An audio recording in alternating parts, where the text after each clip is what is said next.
should Newcastle fans be worried about where their season's going and the way that, not the walls are falling off, but gone out of 2 competitions so quickly in the last 10 days? Should they be worried? I think it's hard because of the injury list that they've had. You look at the Chelsea game, I was watching it in the Carabao Cup, and Chelsea deserved to go through. Forget about the penalties. Over 90 minutes, Newcastle defended for most of the game, especially after the Wilson opener.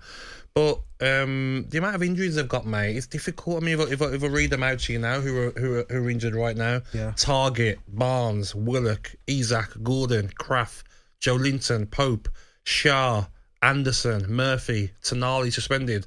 You look at that, and I look at like Villa, for instance. They've got like Buendia, Mings. Now they've got Tielemans and Torres aren't available for tonight. Yeah. It's a lot of injuries that they're having to deal with, and they get a couple back. Longstaff, Byrne come back, and then, Joe Linton and Shea get injured. Yeah. It's like you can't get a bit of luck. If you had their whole squad available, they were doing a lot better than they are now. So it's hard to sort of say anything bad about Newcastle. Yeah, well, listen, Newcastle boss Eddie Howe's been speaking ahead of his side's trip to Luton tomorrow afternoon at 3 p.m, which you can hear live and exclusively on talkSPORT 2. And he said no one is blaming Kieran Trippier despite the number of costly mistakes he's made over the past few weeks. Yeah, Kieran's fine. He is a very strong character and vastly experienced as well. I think the big thing for me is never about one individual, it's always about the collective. And that's very much how we reacted to Tuesday's game. We were so close to progressing. Of course, that was our intention. I thought a lot of the performance was very good. And penalty shootouts are always a lottery, but it's very much a collective response we need. Yeah, that's Eddie Howe there, the Newcastle boss, talking about Kieran Trippier. Kieran Trippier has been outstanding since he got to Newcastle. The last few weeks, he hasn't looked himself. No. Obviously made the mistakes against Everton, Yes. the one against Chelsea, then missed the penalty against Chelsea. Now, I'll never ever criticise a player for missing a penalty, it happens. But what have you made of his performances recently? Sorry, I'm getting some stick for some Man United fans that are sitting outside. They're outside the studio. Listen, you've had your time. Yeah, mind Get the out gap. of the Yeah. Mind the gap, yeah. No, I think it's difficult, isn't it? Because Kieran Trippier, his form's not been at it, and I do feel that if this was Trent, that Gary Neville, Jamie Carragher, they'd be doing a whole half an hour on like what Trent needs to do better. Yeah. If Trent was in the form that Kieran Trippier is in. So there is question marks on his form, but like he says, the amount of top games, top goals, assists that he's done for Newcastle, it's hard to have a go at him, but something might be happening off the field, we don't know. That can then sometimes affect performances, but he's got options now as well though, because Livramento has been a player that I really like. Yeah. The energy, the pace. I mean, when Marcus Rashford played against him a few weeks ago, he couldn't get any change out of him.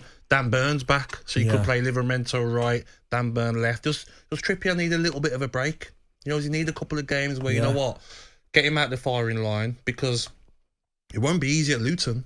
No. Luton away will not be easy, mate. Tough. That's a tough place we've to seen go. Tough. Liverpool went there and struggled. Arsenal went there and managed to struggle. Manchester City struggled. 1-2-1. It's not easy, so it might be a chance for maybe Eddie Howe to give Trippier a rest, and that's what I think he should get. And he'll come good again, that. But maybe he needs a couple games, get his head right, and sometimes it can be something happening off the field that triggers your poor run of form, because it's not like him, mate. No. At all. The mistakes he's making are like...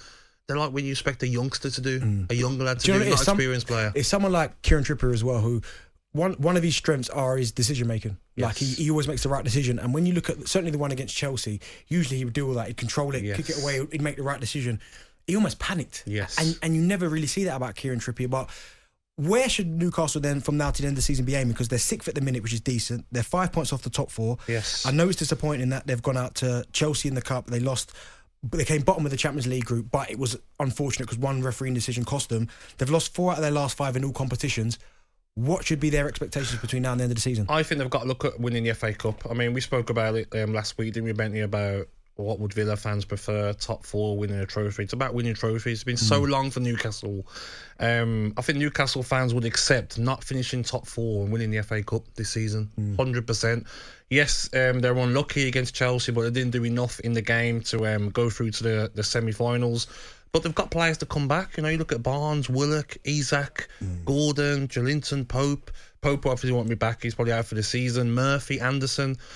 get all them players back and you start to see maybe 1 or 2 that are injured, then this Newcastle team will start blowing teams away. Look what they've done to Villa, first game of the season. Was it 6-0, 6-1? Do you know, I always put that game down to an anomaly because when Newcastle come to Aston Villa absolutely smashed them. Place, Do you know what I mean? But I think they can do that to teams at St James's Park once they get all their players back. How good was Willock last season? Yeah, he was incredible. You know, Barnes, we're forgetting how good Barnes is.